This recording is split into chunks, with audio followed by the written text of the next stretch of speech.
Hello दोस्तों, स्वागत है आपका हमारे चैनल फ़ोन से स्टडी में। आज का टॉपिक है हमारा भारत की मिट्टियाँ।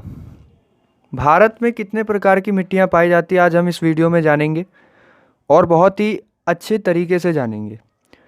तो सबसे पहले हम इसकी परिभाषा पर बात करते हैं। भूमि की ऊपरी सतह पर मिलने वाले मोटे, मध्यम और बारीक कार्बनिक और अकार्बनिक कण जो पौधों के उगने और बढ़ने के लिए जीवांश और खनिजों के अंश प्रदान करती है, मृदा कहलाती है।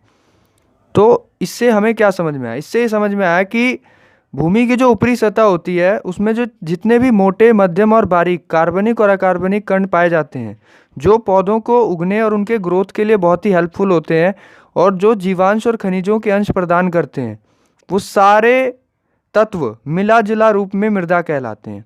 ठीक है। अब मृदा शब्द की उत्पत्ति कहाँ से हुई? तो मृदा शब्द की उत्पत्ति लैटिन भाषा के शब्द सोलम से हुई है। ठीक है।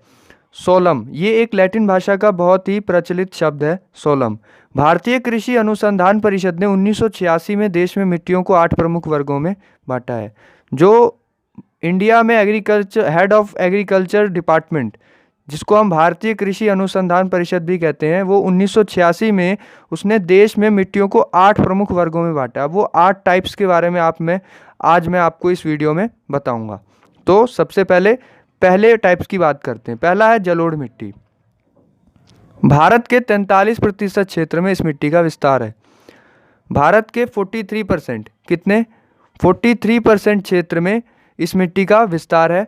ये मिट्टी बड़े मैदानों जैसे कि नर्मदा, ताप्ती, महानदी, गोदावरी, कृष्णा, कावेरी और केरल के तटीय भागों में फैली है। इस मिट्टी में नाइट्रोजन, फास्फोरस, ह्यूमस की कमी होती है, फिर भी ये मिट्टी बहुत ही उपजाऊ होती है। इसमें पोटाश और चूने की अंश पर्याप्त मात्रा में पाया जाता है। ये नदियों द्वारा कई प्रकार के शैलचूर्ण बहाकर लेके आती है, जिनमें बहुत से रासायनिक तत्व भी शामिल होते हैं। इसका रंग कैसा होता है? तो ये भूरे रंग की होती है, हल्का भूरा रंग होता है इस मिट्टी का।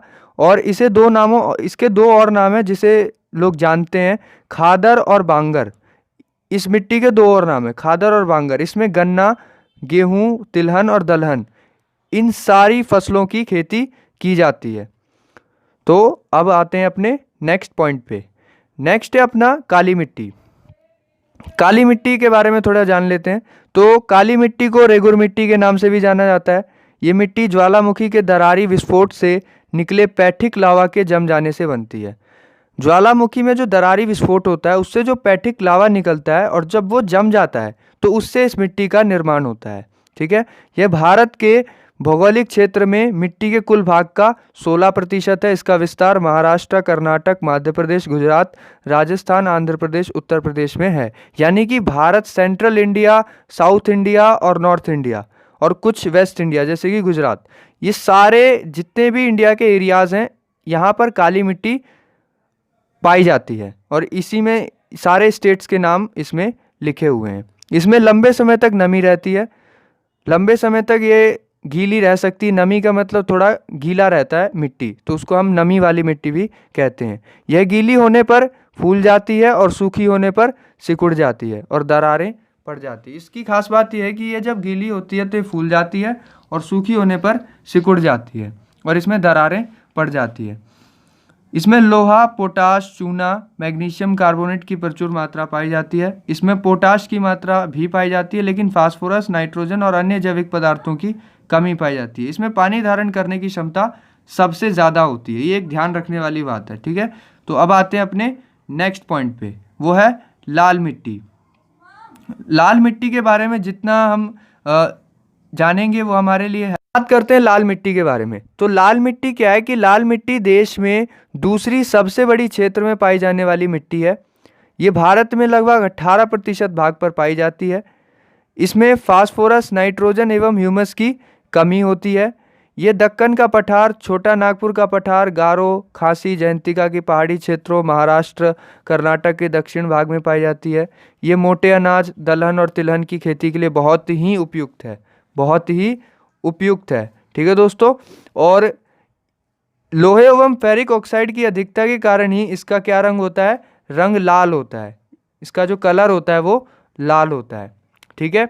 इसका रीज़न क्या है कि इसमें लोहे और फेरिक ऑक्साइड की अधिकता इसकी जो मात्रा होती है वो ज़्यादा होती है। अब आते हैं अपने नेक्स्ट पॉइंट पे। अपना नेक्स्ट जो मिट्टी है, जो सॉइल है, वो है लेटराइट मिट्टी।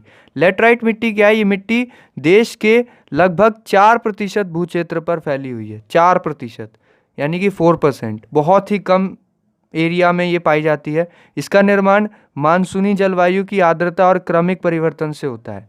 मानसूनी जो जलवायु होती है और उसकी जो आर्द्रता होती है और धीरे धीरे जो उसमें परिवर्तन उसे होता है, उससे इसका निर्माण होता है लेटराइट मिट्टी का। यह सर्वाधिक केरल, महाराष्ट्र और असम में पाई जाती है। ये सूखने पर ईंट की तरह काम करती है। यह उर्वरा इसकी जो उर्वरा शक्ति होती है बहुत ही कम होती है, यानी कि बहुत ही कम इस फसल का उत्पादन इसमें बहुत ही कम मात्रा में हो पाता है। चाय की खेती के लिए सबसे उपयुक्त है ये मिट्टी, और इसमें पोटाश, चूना, नाइट्रोजन की क्या होती है? कमी होती है। लोहे के ऑक्साइड की अधिकता के कारण इसका रंग भी लाल होता है, लेकिन ये लाल मिट्टी से अलग है। ठीक है, ये मिट्टी चाय, कहवा, रबड़, सिनकोना, काजू की खेती के लिए बहुत ही उपयुक्त है। ये मिट्टी बहुत ही हेल्पफुल है इन सारी फसलों के लिए। अब आते हैं अपने नेक्स्ट पॉइंट पे, वो है मरुस्थलीय मिट्टी।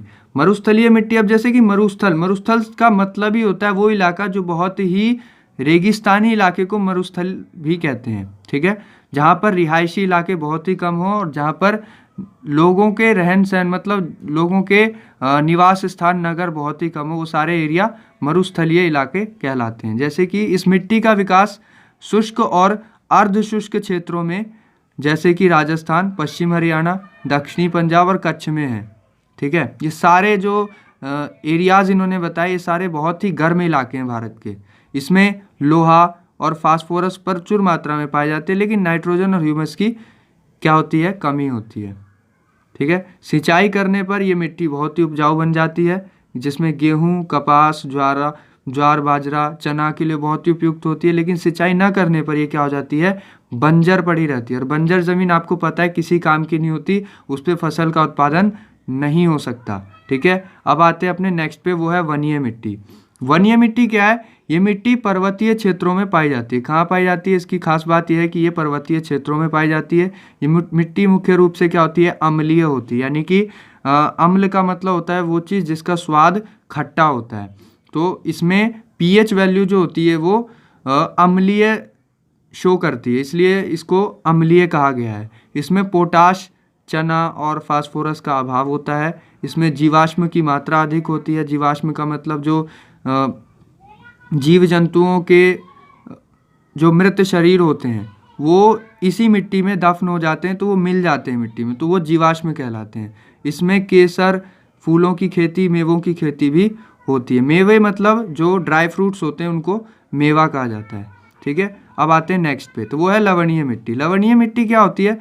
इसके बारे में जान लेते हैं। रेह उखर संस्कृति के नाम से भी इसे जाना जाता है। इसका दूसरा नाम है रेह और उखर संस्कृति। ये मिट्टी पानी भराव वाले स्थान पर पाई जाती है। जहाँ पर पानी का भराव होता है वहाँ पर ये मिट्टी पाई जाती है। इसमें सोडियम क्लोराइड और सोडियम सल्फेट की मात्रा अधिक पाई जाती है, लेकिन नाइट्रोजन की क्या होती है?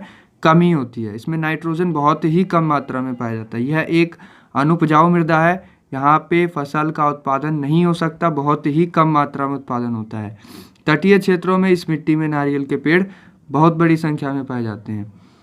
जो तटीय भारत के जो तटीय इलाके हैं, जैसे कि कर्नाटक, महाराष्ट्र और गोवा, ये सारे क्षेत्रों में जो लवणीय मिट्टी पाई जाती है उसमें नारियल के पेड़ बहुत बड़ी संख्या में उगते हैं। ठीक है, अब आते हैं अपने नेक्स्ट पे, वो है पीट और दलदली मिट्टी। तो इसकी क्या बातें हैं इसके बारे में जान लेते हैं। आर्द्र क्षेत्रों में पाई जाती है। मिट्टी भारी, काली और काफ़ी अधिक अम्लीय होती है। ये भी मिट्टी अम्लीय होती है। और अम्ल के बारे में आपको पता है, इंग्लिश में एसिड बोलते हैं, और इनका स्वाद खट्टा होता है। तो ये मुख्य रूप से केरल, सुंदरवन डेल्टा, यानी कि जो वेस्ट बंगाल का जो बंगाल की खाड़ी है वेस्ट बंगाल में, वहाँ का जो डेल्टाई क्षेत्र है, जो तटीय इलाका है, उसको सुंदरवन डेल्टा भी कहते हैं। और उत्तराखंड के अल्मोड़ा में पाई जाती है ऐसी मिट्टी, दलदली मिट्टी। ठीक है, ये चाय, जूट और कहवा मसालों के लिए बहुत ही उपयुक्त होती है। ठीक है, इन सारी फसलों के लिए ये मिट्टी बहुत ही क्या है? यूज़फुल है। यहाँ पर इनका जो प्रोडक्शन या फिर इसका जो फसलें लगाई जाएंगी बहुत ही अच्छा प्रोडक्शन करेंगी। तो दोस्तों, इसी के साथ अपना जो ये टॉपिक है वो ख़त्म होता है। अगर आपको मेरा समझाया हुआ अच्छा लगा हो तो वीडियो को लाइक करें, चैनल को सब्सक्राइब करें और वीडियो को ज़्यादा से ज़्यादा शेयर करें। और अगर आपको कुछ पूछना हो तो कमेंट में ज़रूर पूछें, मैं आपके हर सवाल का उत्तर ज़रूर दूंगा। तो मिलते हैं अब अपने नेक्स्ट वीडियो में।